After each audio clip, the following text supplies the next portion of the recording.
lalong umiigting ang laban at mas nagiging kapanapanabik ang bawat sandali sa Survivor Philippines Palau. Kagabi, marami ang nagulat ng dalawang miyembro ng Sorsorol Tribe ang pinatalsik. Ang spicy Bicolana na si Echo at ang tinaguriang Taray Queen sa isla ang Cebuanan si Tara.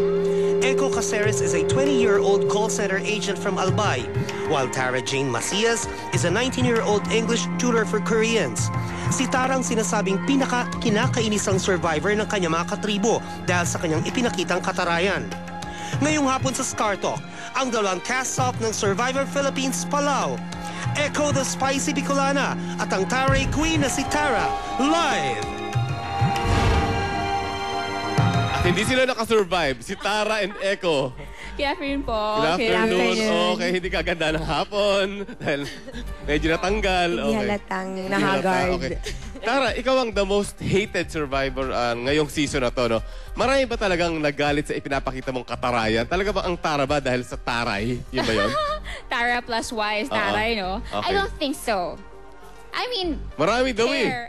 Si Gorgie lang parang natatarayan sa'yo eh. Talaga po. I don't think so. I mean, who are they to judge me? I mean, not the people who are Hindi the pa siya mataray nun, ha? Okay. Then, who are you to judge me? who Okay. are they? I mean, the fellow castaways. I mean, like, you're right. Sino ba sila para i-judge ako? And so, kung magtaray ako sa kanila, di ba? Kasi hindi naman ako ikipagplastikan eh. Diba? Kaya. Okay. Nagpapakatotoo lang ako. I'm so scared of her. Anyway, Don't be. I'm not gonna bite you anyway. just try. Anyway. Hindi, Eko, nagulat ka ba na kagabi, ito yung surprise twist, dalawa kayong biglang napatalsik sa isla? Sobrang nagulat po ako. So, patunay lang yung pag-iyak ko na hindi ko talaga inaasahan yung time na mabo-vote off talaga ako. So, actually, tinanong pa nga ako ni Paolo if I will be like part of the top 5. Sabi ko sa kanya, yes. Very firm pa yung sagot ko sa kanya. Nagkataon lang talaga na siguro mali yung move na nagawa ko, hindi nag-last yung strategy ko. But then, right now, looking forward na lang ako sa mga mangyayari pa and stay positive.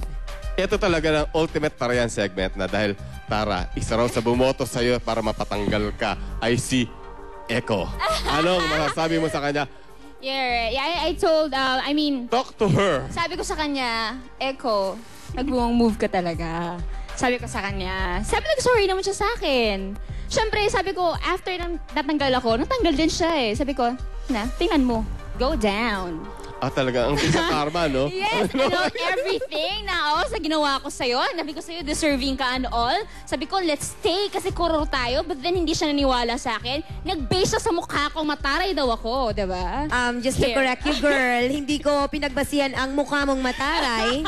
Pinagbasihan ko lamang yung ugali mo talagang nakita ko sa isla. So, that time talaga, hindi ko gusto na may negative vibration sa island. So, mauna na yung mga masama. So, nagkataon lang talaga na pareho tayo di sinuwerte, so wag na tayong maganda. Anyway, we're jury, di ba? Doon na lang tayo bumawi. And for me, I don't think that I'm a negative. Kasi nagpakatotoo ako.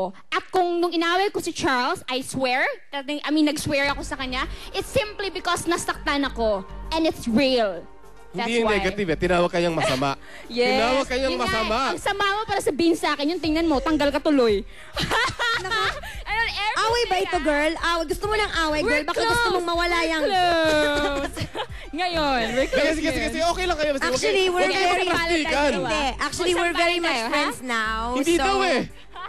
Galit ka ba talaga sa Ay, akin? oo. Naloloka ka Marami naman. sinabi sa akin backstage Yes, kanina. I was mad. I was really mad. Well, and at least alam ko na kung sino yung plastic ngayon. At least ako, totoo ako. And I was been so good to you always. Well, ang masasabi ko lang po is that ginawa ko yon, nilaro ko yung game. At the same time... Traitor ka daw, sabi niya. Well, actually, maraming tao talaga na nagsasabi or they look at me as traidor. Ang masasabi ko lang po sa mga tao na yon is that nag-traidor man po ako, nilaro ko po yung game. Pero simula pa nung nakuha ako as a survivor castaway, as much as possible talaga, ang nasa isip at puso ko, lalaruin ko siya nang wala ako masyadong masasaktan. Yun po ang pinagbasihan ko. So anong plano, aside from killing her after this show, anong plano mo after Survivor? Showbiz, why not? Maricel Soriano, may kapalit ka na. Kontrabida. Okay.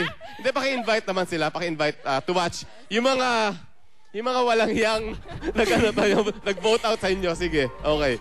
Okay, so sa lahat po na sumusuporta at nanonood ng Survivor Philippines, Palau, maraming salamat po kasi all the way po mataas po yung ratings namin. Hindi po sila bumibitaw. Mataray ang ratings. And at the same time, naku, wag po kayong bibitaw kasi mas marami pang pasabog ang mangyayari sa Survivor Philippines.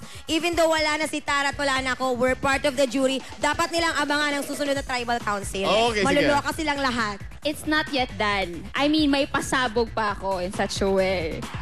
Talagang, kumaga, paggagampanan ko ang pagiging mataray ko doon. Ganun lang yun. Okay. Since galit talaga ako.